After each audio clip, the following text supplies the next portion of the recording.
Class is in memory of Jared Orchen, and today we learn the end of the tractate from Shabbat. It's about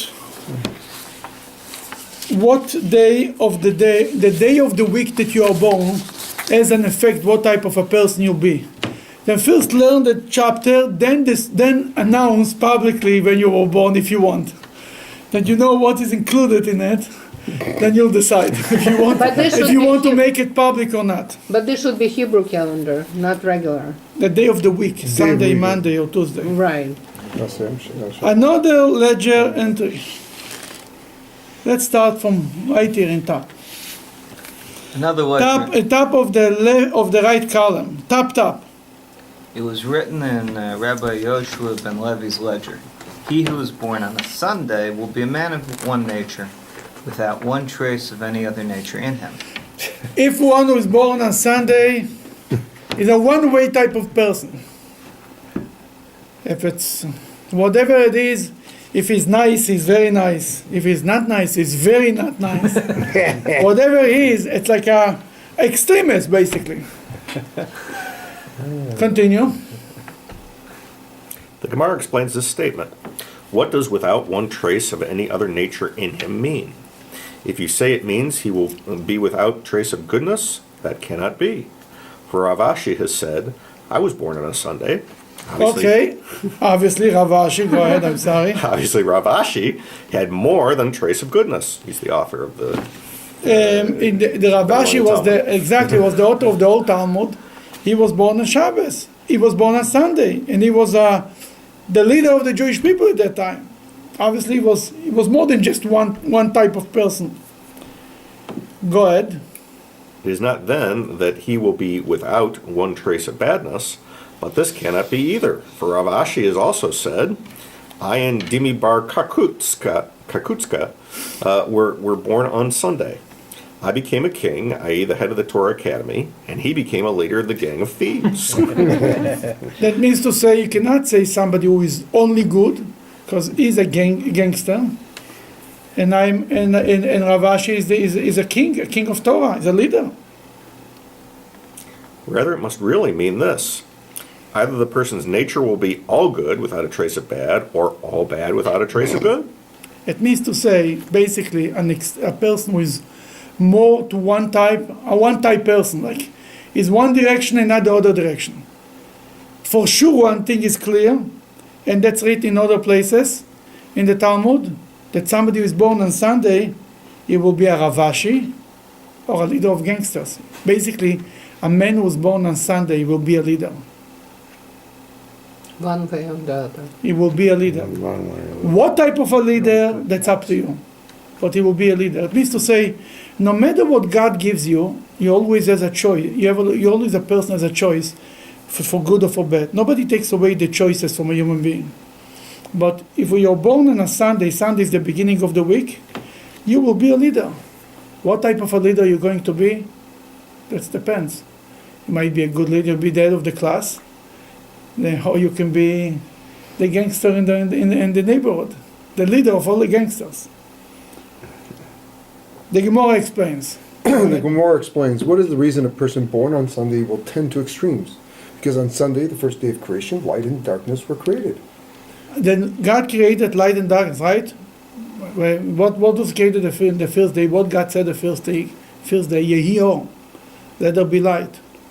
And the first night it was Vayerev Vayiboker Yom Echad. It was the evening, it was the morning. God created night and darkness, and light and darkness. Then, you are light. The people that by them everything is black and white. Or it's one way, or it's another way. This type of people are born on Sunday. You just said evening. You just said evening and morning. So evening is darkness, right? Sure. Morning is light. Sure. So what came first again? The light or the darkness? First was darkness, then was light. Erev and then Boker. He separated the light from the dark. Yeah, but light was a creation. Right. God said, let there be light, right? Right. It means before, it was first darkness, Vayerev, Vayiboker. It was first night, then day. That's how God created the world. It was first darkness, then light. Was darkness was there before? not before the creation. Even darkness. Even there is a darkness. Even this is a creation. Darkness is also creation. Before creation, there was not even darkness. Okay. Okay. It's a whole complicated business, but Right. there was not even darkness. Right. Then the first day, anybody who was born the first day will be one type character, and he will probably be a leader. On Sunday, anybody who was born on Sunday. Is there a reason why the day of the week influences people that way? Because, yeah, according to this opinion, the day of the week influences you. Later will be an opinion that the hour of the day you were born influences you. Then will be an opinion that ultimately it's up to you. That's the whole story. There's a certain amount of energy unique to But each yeah, one. but there is a certain level of luck that comes with when you were born. It doesn't mean that it's a must be, but you're more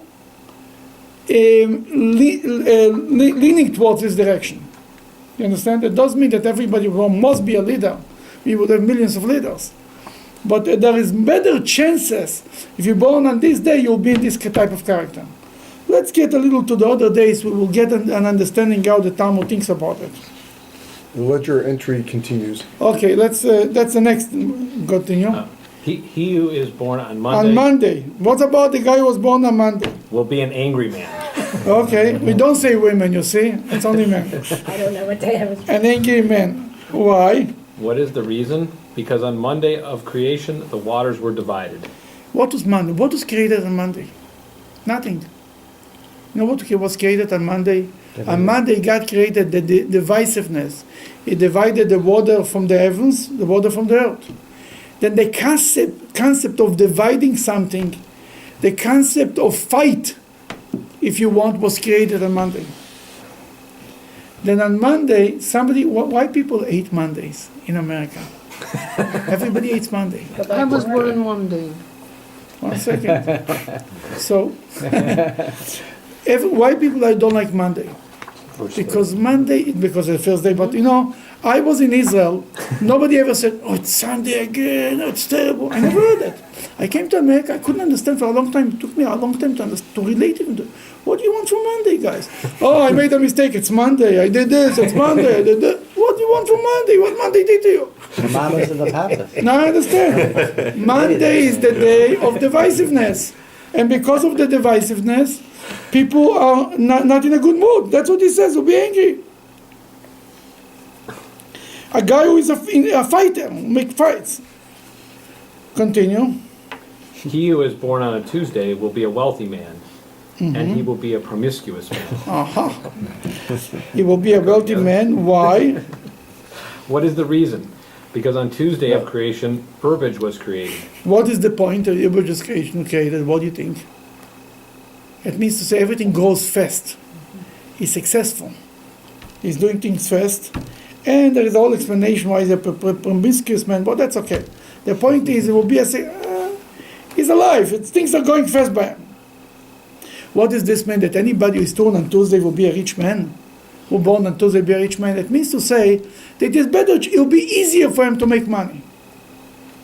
Does it have anything to do with the fact that Chabad has their weddings on Tuesday? It's different not a different story. It's written on Tuesday. On Monday, it's mentioned before that God didn't create anything on Monday, just divided the waters. Every day on Sunday, and every day God says, and God saw it was good, and God saw it was good. That's written in the Bible. On Monday, God did not say, and it was good. On Tuesday, God said twice, Vayar Elokim Kitov.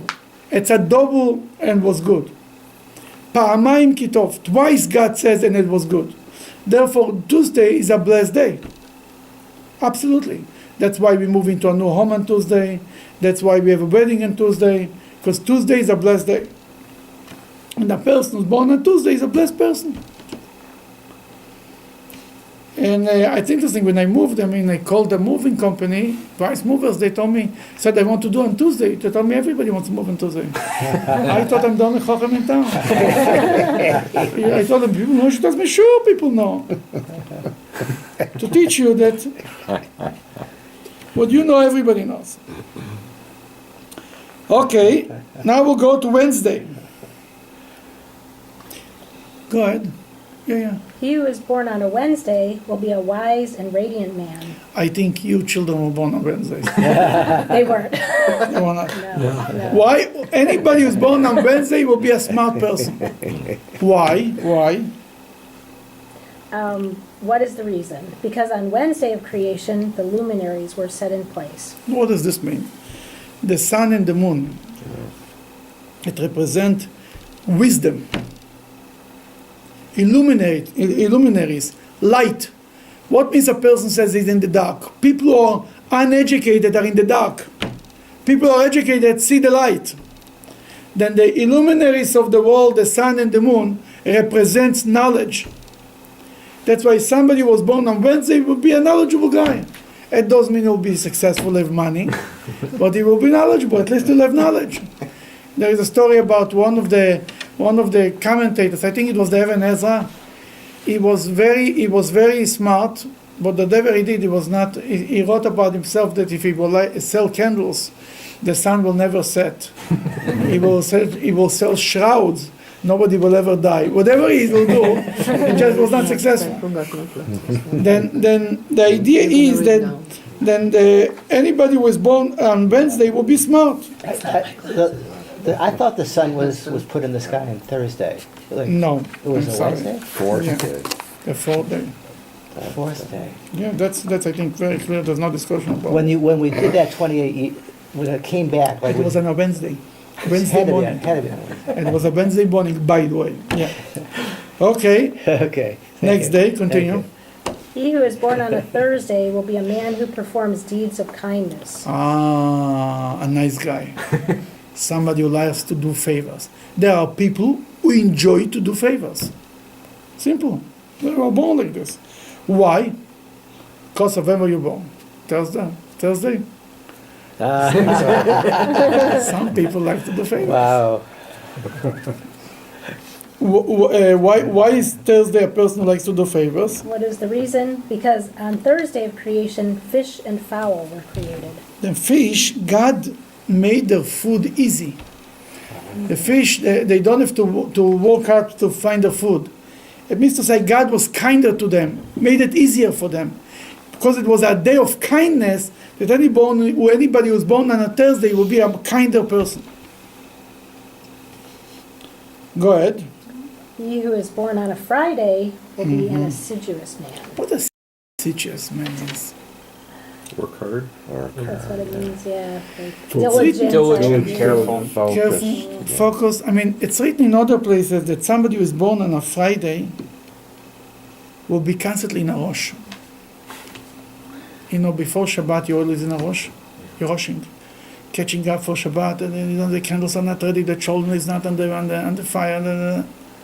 People who are born on Friday are always trying to catch up, and they never make it. That's how people are born on Friday. Continue, Rab Nachman Bar Yitzchak. Okay.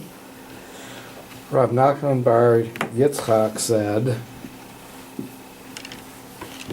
In top of the column of the And he shall second. be called. Assiduous? No. Right here, yeah. assiduous in the pursuit of mitzvot. Okay. Basically, somebody who's born on Friday will be constantly in a rush. And we see it. They're constantly late, even better. Constantly late. Okay. Continue. He who was born on Sabbath Oh, who was born on Shabbos? will be destined to die on a Sabbath, Why? since they had to desecrate the great day of Sabbath on his behalf. That's one explanation. Because these parents had to desecrate the Shabbos to go to the hospital and they had to do things for him that you're not allowed to do on Shabbat. That is it's a punishment. He will also die on Shabbos, whatever. The Gemara adds, that's the important part. Rava bar Rav Shila said, and he shall be called a great and holy man. He should be a holy man. And I was born on Shabbos, my friend. I should have respect. Just for the record, so was I. Just for exactly. It's not that we want to brag, but just a fact. We're not allowed to lie, right? Okay, now we know that's the opinion of Rabbi Yeshua ben Levi. Well, I have a question before, Yeah. because I remember now hearing that some of your children were born during the holidays or something. Yeah, and Shabbat and holidays, you name it, they were born on everything possible, every wrong day. I mean, I had a child was born on Yom Kippur. If there is one day of the year that a rabbi doesn't want to be busy with having children, Who was that? Simi. Somebody told me you should call her Neila.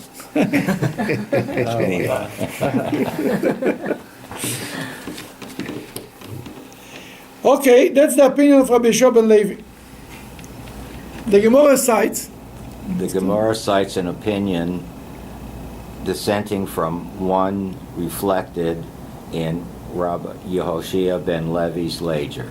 Rabbi Chana said to the students who read the ledger, "Go out and tell the son of Leviah, Rabbi Yehoshua ben Levi." I'll tell you, Rabbi Yeshua ben Levi, his name Yeshua ben Levi. They called him Bar Levi. Go tell the son of Levi, because he's Yeshua, the son of Levi. That he wanted to refer to him. He says, go tell the son of Levi, because he's Yeshua the son of Levi. What should he tell him? It is not. It is not the celestial sign of the day that influences a man's nature. Rather, it is the celestial sign that dominates at the hour of one's birth. There is on the hour, there is 7 celestials, and they go in a cycle every hour, right? Every is a cycle, and depends on the hour that you were born, what type of a person you're going to be. How is this different than astrology? It's not different. This is it. It came from here. This is astrology. Absolutely, it's astrology. I was going to say palm reading. Absolutely, it's astrology. We'll get to it. Go ahead. That influences a man's nature as follows. Mm-hmm. He who is born during the hour of the sun will be a person of lustrous appearance. He will look good, right? Go He ahead. will eat of his own food and drink of his own beverages. He will be successful. He will have his own food. But His secrets will be revealed to all. he cannot keep a secret. Guys who are born and people who are born on this hour don't know. You know, some people know how to keep a secret. Some people can't. You see on the face that they have a secret that something was wrong. This is a person. Why? Because the sun is revealed. There's no secrets. And If he attempts to steal, he will not be successful. you know, some people just don't know how to do it. And whenever they try to steal, they are caught always. They're just not good gunners. That's one who was born on the hour of the sun. Okay. Go ahead, continue. He who was born during the hour of the planet Venus will be a wealthy man and will be a promiscuous man. Uh-huh. Same thing. Why? What is the reason? Because the fire of passion burns in it. The Venus is not far from the sun, as I understand. That's what they said in the commentary. And therefore, he has the fire from the sun, so to speak. That the fire represents the passion. And a person who has a passion will be successful. And therefore, somebody who's born in the hour of Venus will be a successful person. Mm-hmm. And together with the success comes the other side too. Continue. He who was born during the hour of Mercury will be a radiant and wise man. Because Mercury is the secretary, i.e. the constant companion of the sun. Of the sun. That as much as the sun is shining, so too the Mercury is also will be a smart and a person who's born, it's like we said about Wednesday. Be a person who is smart and It's the same. radiant. The two. Rabbi, excuse me, when was this written? That was written 2,000 years ago. Or 1,800 years ago, 1900. Why? Well, because they got the astronomy so right. I didn't Astronomy. think. Did they have the names of the planet? What's it in Hebrew? I mean, does it? Yeah, similar. They had those names already that they were calling the planets that? I mean, those were named after A little bit different. No, the Roman names gods. are... No. First of all, it's in the time of the... This was written in the time of the Romans. Sure. They were using the Roman names for the planets. You're saying. Even that in Hebrew it's a little different. Yeah, that's but it's not Venus. It's not written in Hebrew Venus, no. Okay, so that's what I'm saying. What no. how do they call it? Other names. They just had other. Okay. Fire. For example, this is Okay. called fire. Sun, then there is a star, Noga means light. Similar names, but not exactly the same names. But astronomy was very big in the time of the Romans. Sure, they were huge in it. Remember, there were 5 The visible Greeks planets. were very big in it, before the Romans. You could actually see 5 planets, and you could see them move in the sky. So all the ancient, people who would look in the sky could see what looked like stars moving.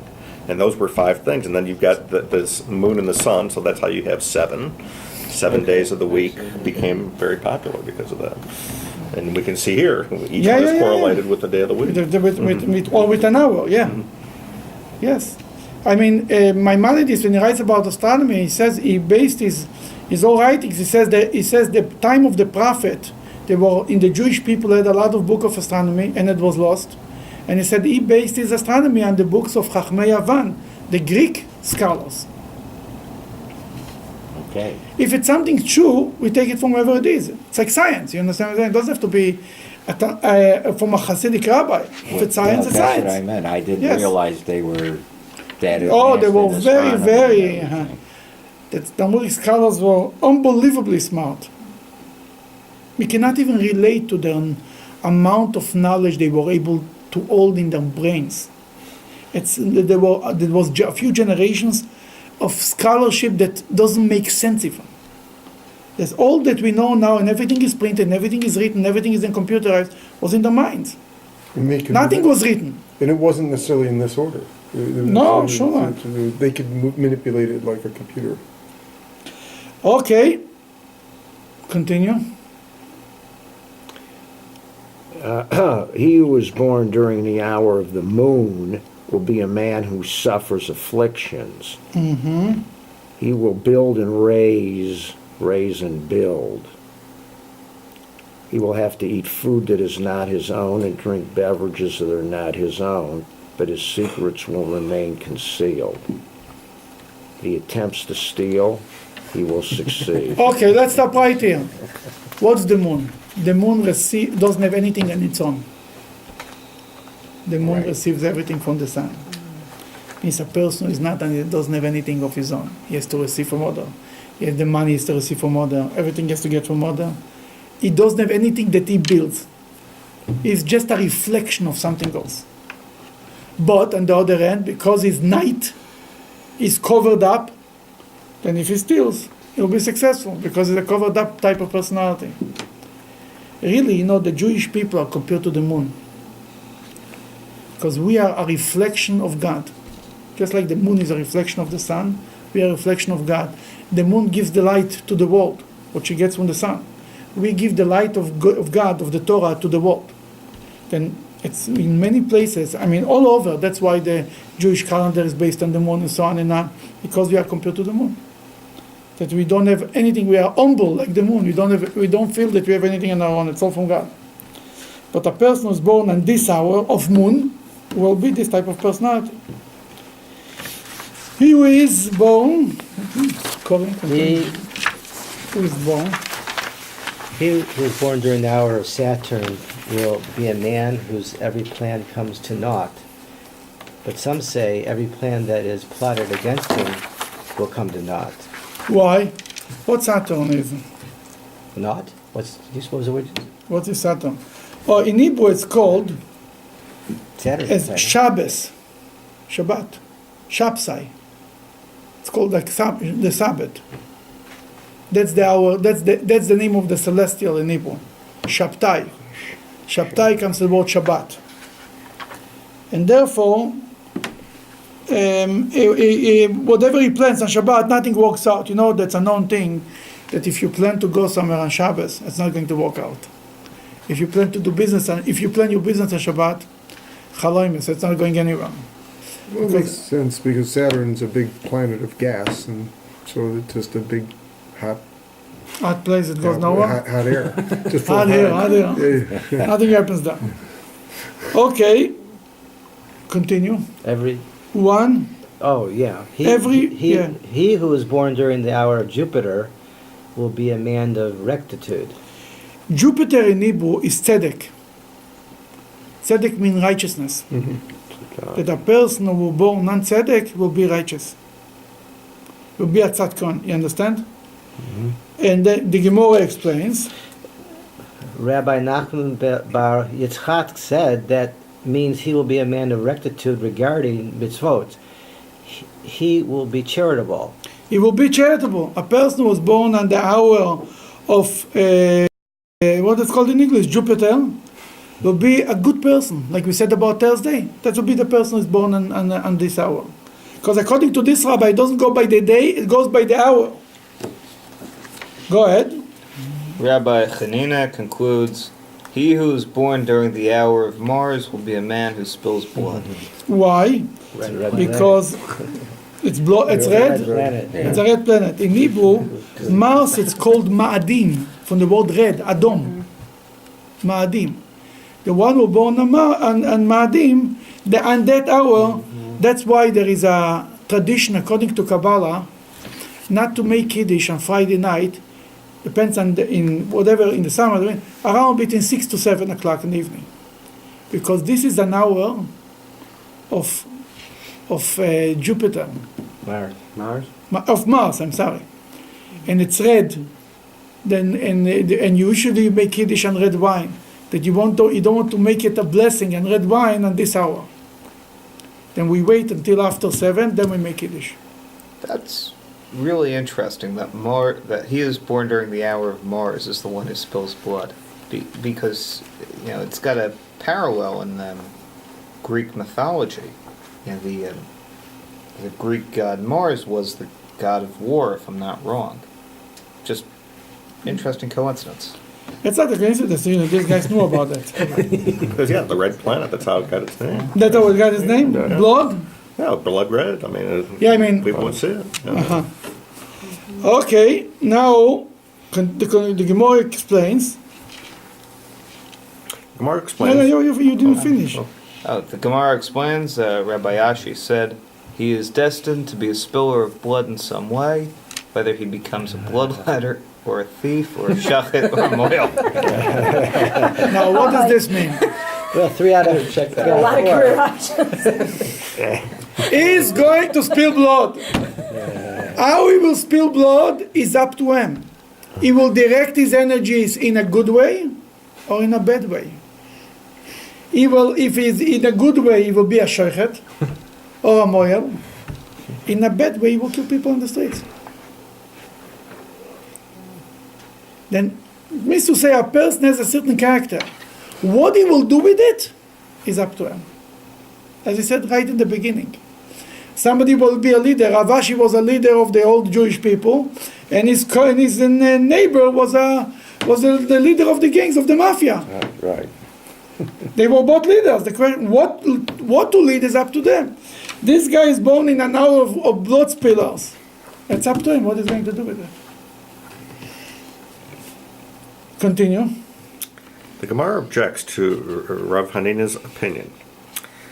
Rabbah said, I was born during the hour of Mars, and yet I am not a spiller of blood. The Gemara responds. Rabbi said, I don't spill blood. Why are you saying it? I was born on this hour. Go ahead. Abaye said to him, the master has also punished and killed those who violate his rulings. Thus, in this sense, you are also a spiller of blood. Basically, he told Rabbi, you are not so nice. You are punishing people who don't obey the Jewish law. He had power at that time in Babylon. And you are strict. You are kind of spilling of blood. Then there is a whole story about Purim, that he was sitting with Rab Zera and he killed them and he revived them. A whole story. Basically, it's connected to blood. Then he told them, don't run away from it. You were born on this hour. In one way or another, you have an association with this. That's what he told them. Okay. Continue. A fundamental dispute was stated. Rabbi Chanina says, the celestial sign of one's birth determines intelligence, the celestial sign of one's birth determines wealth, and the celestial sign hold sway even over Okay, the Gemara now comes to the source of the issue. Are we dependent on the zodiacs? Are we influenced by all of these things or not? That's a question. יש מזל לישראל or אין מזל לישראל? Mazal means, you say mazel tov? What's mazel tov? Means It's what? muzzle. No, Stars, no, good it's stars. the energy. It's the What kind of muzzle. luck we talking about? The luck of the, in Hebrew, mazel means the zodiac as an effect on you. The zodiacs are called mazal. That there is 12 zodiacs, 12 mazalot. You Is a understand? mazel a single star as well? Yeah, one star, yeah. Mazal Ma'adim. The what is Ma'adim? Ma'adim no, not juniper. Mazal Ma'adim is what is it? One who was born and Mars is Ma'adim. We said the mazel of Mars, the mazel of Venus. That's how we call it. I call Mars and Venus. You said zodiac, right? Sad. Well, the zodiac Stars. are Zodiac stars, is the right? whole. This, It's the group, the Constellation. constellation of stars that form an the image. zodiac, the stars, but that's called mazalot. Don't people say Mazel's destiny a little bit? That's the issue. right. Is there a destiny or there is not? That's the source of the argument. Are we destined to a certain point? Are we destined to be blood spillers? Or we choose to be blood spillers? Are we destined to be smart? Or we choose to be smart? What is going on? That's really the source of the question. After that was a whole introduction to get you warmed up, you know. But the source of the issue is: are we dependent on the stars, or we are stronger than the stars? Are we under the influence of the stars, or we are influencing the stars? That's the question. On the third day of creation was vegetation, right? On the fourth day was the sun. This was the Torah deliberately demoting the sun because the pagans worshiped the sun. The sun and the moon is a separate identity. How do you yes. have vegetation before It didn't the actually. sun? That's a good question. No, light was in the beginning. Right, but that was different. But there's a sun and the Right. moon is right. Right, Sun and the right. moon was in the So fourth day. that is a certain pattern, an intelligence in creation. that True, to God- make sure what's more right, important. That God is more important than Then sun the and the solar moon. system. You're right. And that's exactly what here is the argument here. Then now you start to read it again, Mark. It was stated, Rab Hanina says, the celestial sign Holds no sway over Israel, i.e., prayer and merits can prevail over the fate they foretell. And Rabbi Yochanan follows his own reasoning expressed elsewhere. For Rabbi Yochanan said, "From where do we know that the Where are you celestial?" reading? Oh, Is it reading the wrong part? Where- He's in here. You're reading it up? Okay, go ahead. I'm sorry, I didn't see it. Go ahead. am I in the wrong place? No, you're right. For Rabbi Yochanan said, "From where do you know that celestial signs hold no sway over Israel? As it says, so says Hashem, do not adopt the ways of the nations, and do not fear the signs of the heavens, for the nations fear them. They, the nations, shall fear them, but not Israel." Aha. Where is the quote from? The book of Jeremiah, it says, so says God, don't go by the way of the nations of the world, who are afraid of the signs of the heavens. מאותות השמיים אל תחתו, כי יחתו הגויים עמו. The nations of the world are afraid of the signs of the heaven. But you, Jewish people, don't be afraid of the signs. And that's the general approach of the Jewish people. Well, it says Then here is an argument in Rabbi Hanina and Rabbi Yochanan. Rabbi Hanina says there is a mazel for the Jews. We are dependent on the signs of the heavens. And Rabbi Yochanan says we have nothing to be afraid of the signs of the heavens. Doesn't Hashem say in the Chumash that we're, Yes. that we're above the stars? He says, Where it says it? I don't know. I have to- There is says something, but not so something clear. like this. Not so clear. Obviously, it would be clear. It wouldn't be so simple. Wouldn't be an argument. But Rabbi Yochanan says we know from the prophet Jeremiah, and this is the Jewish approach, as we're going to see. We are above the stars. And I remember the first time to hear this verse, it was from the Rebbe, the Mavitcher Rebbe, with his Yortzeit, his next Shabbos. It was a big Farbringen, and the Rebbe said he got a letter from a lady, a Jewish lady, he's all scared, that somebody sent her a letter to move on to another 10 people. And the letter said that if you don't do this and this, and the world will come to an end, this kind of things, you know. A chain letter. That the Rebbe said, I answered her, then he quoted this line, that only the nations of the world are afraid of the stars of the heavens, but we Jews have nothing to be afraid. But he said, because I got such a letter, I learned from it a message in service of Hashem. That he said every Chassid should send out a letter about the concept of belief in the coming of Moshiach to 10 people. He says, why it came to me such a letter? He says, I asked myself, why am I involved in such a thing? Obviously, God is sending me a message. That he told everyone, but not more than 10 letters. Don't start to make me now sit day and night and say letters, because the Rebbe knew that the Hasidim will hear about letters. The next 6 months, they will be busy sending letters.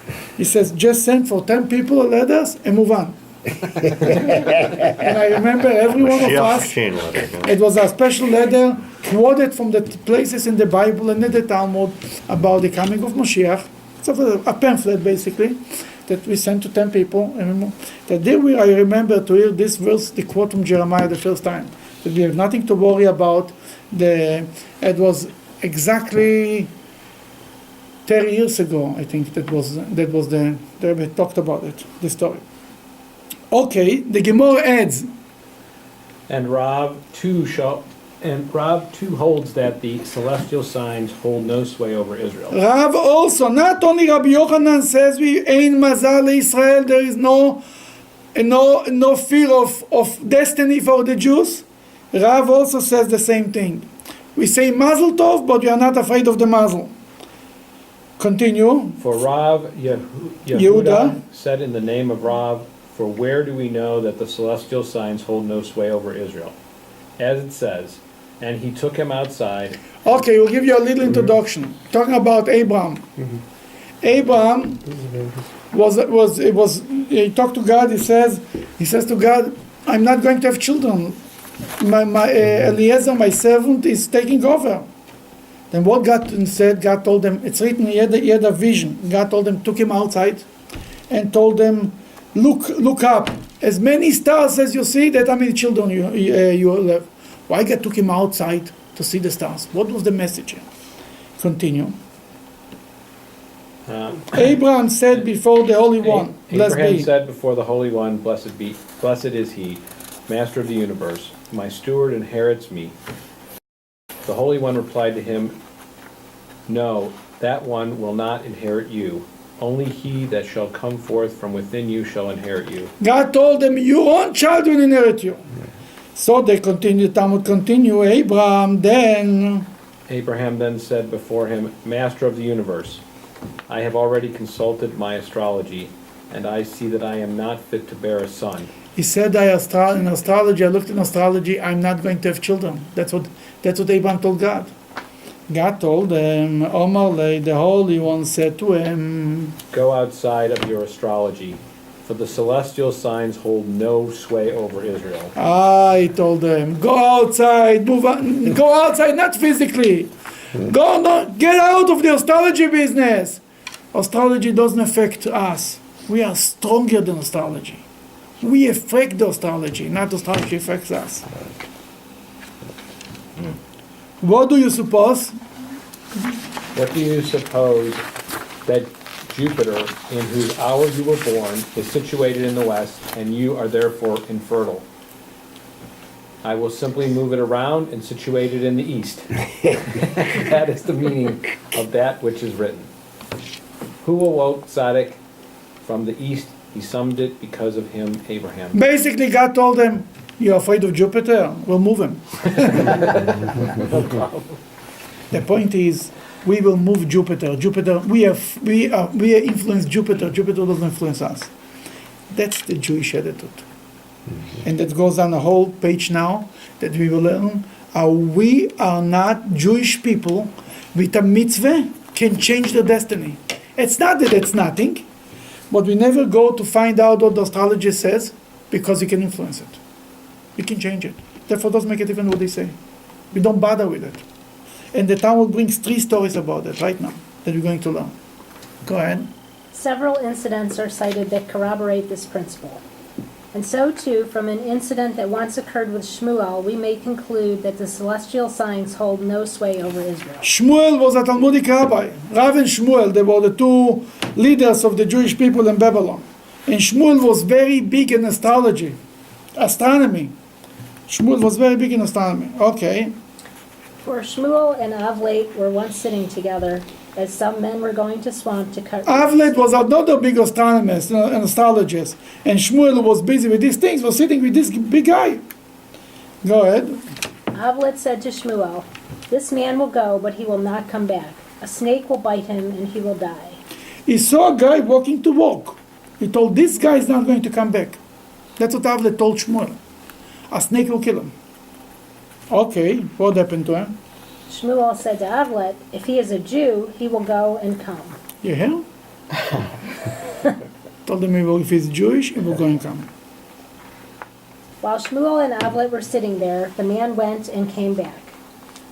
Avlet stood up and threw off the man's pack of reeds. He found amid the reeds a snake that had been cut into 2 pieces.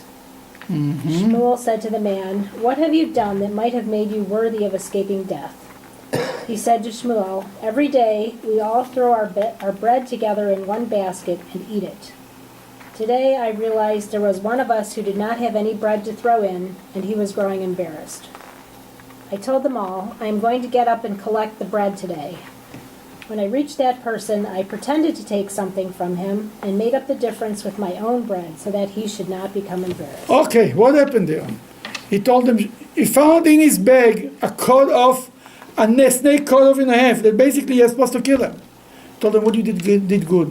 Because to survive such a thing, you have to do something extraordinary. He said, I did a mitzvah of charity.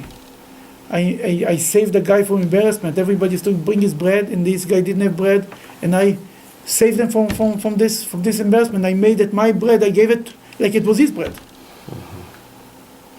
That Shmuel told them.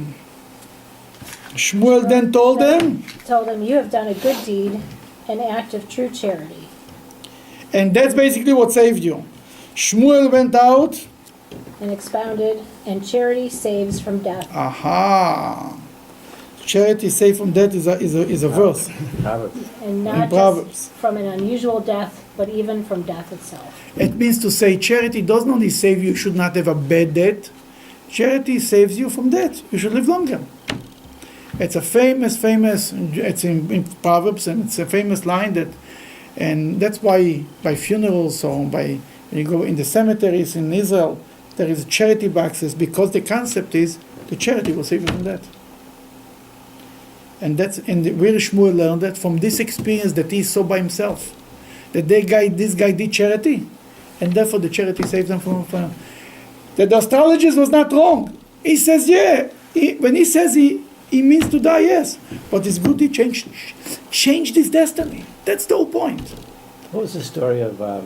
Wait a second. We're coming to the story. Thank you. Okay. And so too, from an incident that once occurred with Rabbi Akiva. And so too, the incident has come up with Rabbi Akiva. Yes, right here. We may conclude that the celestial signs hold no sway over Israel. For Rabbi Akiva had a daughter about whom the astrologers told him, the day she enters her bridal chamber, a snake will bite her and she will die. No, what should he do? Should he marry her off? What should he do? Go ahead. Rabbi Akiva was extremely worried over this matter. On that day of her wedding, she took a brooch and stuck it in the wall. It happened when she did so, the needle lodged in the eye of a snake, killing it. In the morning, when she took the brooch out of the wall, the dead snake followed, stuck fast to the brooch. She put the pin in the wall. The walls used to be like stones. Between the stones were cracks. She stuck it in. In the morning, she pulled it out. The snake was going with it. A dead snake. Go ahead. What have you done to be worthy of such a close escape? That Rabbi Akiva, you see the thinking of the rabbis? What if you have been worthy for such a miracle? Must be you did something good. Go ahead. She said to him, in the afternoon, a pauper came and called out from the doorway that everyone is busy at the wedding banquet and no one heard him. She was in her own wedding. Everybody was busy to see the poor man who is asking for food. Go ahead. I stood up and took my portion that had been given me, and I gave it to him. The bride herself gave her own portion to the poor man. Obviously, she didn't get another one. Rabbi Akiva said to her, "You have done a good deed, an act of true charity." Rabbi Akiva went out and expounded, and charity saves from death, and not just from an unusual death, but even from death itself. You see, this idea in Judaism that if something good happens to a person, it must be that he did something special. There is Talmudic rabbis who lived long. Then the disciples used to ask them, "Bameh erachto yomim?" Why you live long? That one of the rabbis said, "Why I took it from you? What's your problem? Like what? I stole anything from you? And that it's yours is mine. I took it from you." He told them, "No, I want to know what's the secret." Today the world goes around, ask people, older people, "What's your secret? How you lived so long?" "Oh, I was drinking energy water. I was doing exercises 3 times a week. I didn't need this." Nonsense. Garbage. What good deed have you done to deserve to live long? And as we see, people who are smoking can live until 102 years old. And today I heard on the news that was a woman in Germany, 102 years old. During the Nazi time, she couldn't get a doctor's degree, and she completed the doctor's degree this week or something. Yeah. I'm not sure what she was eating. I can tell you that if she lived long, she did something extraordinary good. That when a person is doing a miracle takes place, and Shmuel and Rabbi Akiva is asking his own daughter, "What you did something special? Must be something extraordinary." Where we see this kind of way of thinking. That was the way of thinking in the olden days, not only by Jews, by non-Jews. You know the story of Jonah in the boat? It became a story. What they did? What did the people did? The people who were on the boat. They were drawing a raffle. Beshel mi asar hazeh. Who is the cause of the storm? That's how people were thinking. Who causes the storm? Me, you, who? Why is this happening to us? We don't say, "Oh, the weather is bad."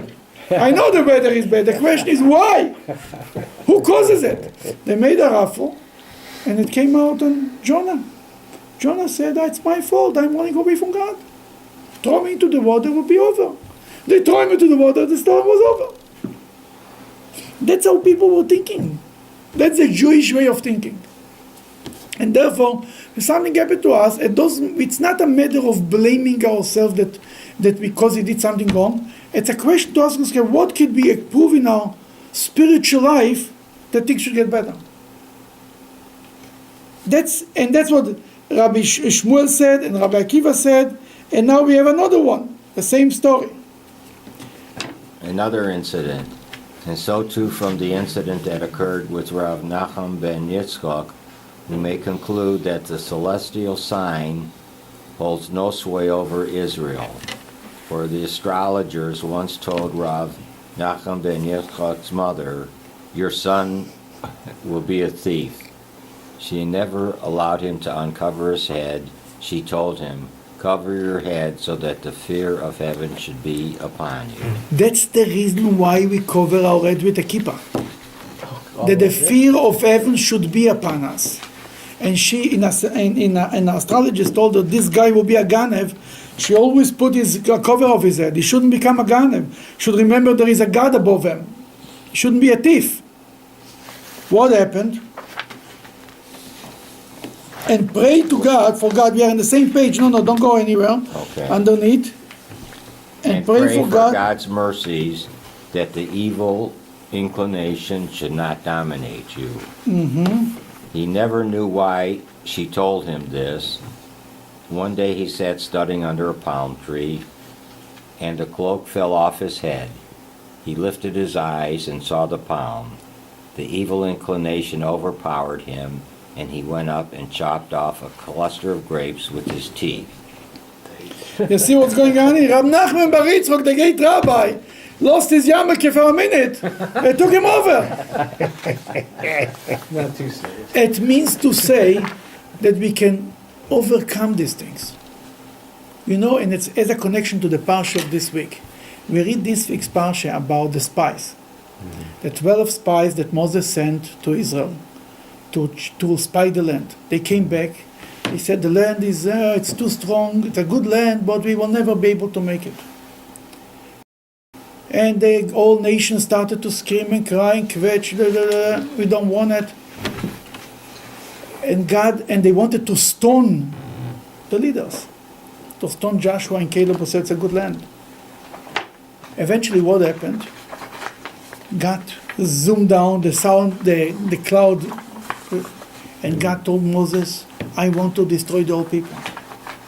Look what it is. Whatever you do with them is not good for them. You start from your new nation. What Moses said?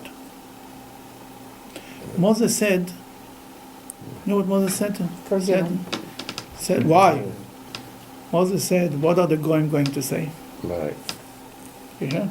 Why Moses said it? What the language in the parsha is, Lo moyim ragoim bero itziom. Bero means in evil. And it's written, and also because in Exodus, when Moses came to Pharaoh and told him, let my people go,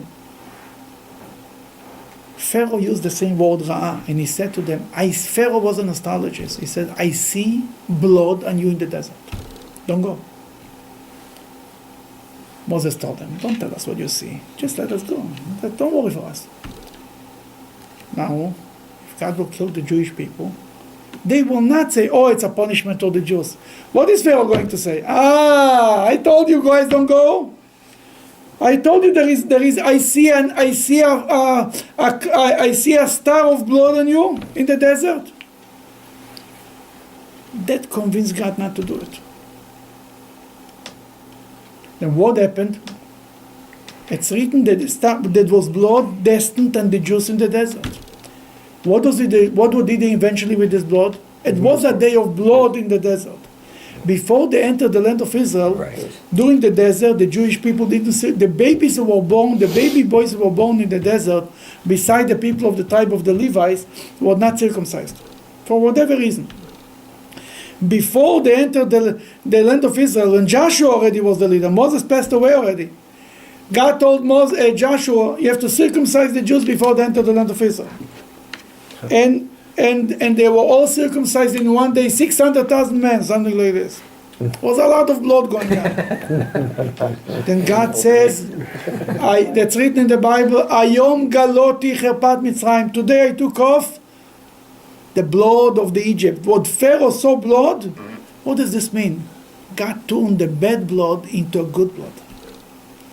The astrologers, when they see something, they see something. They're not dumb.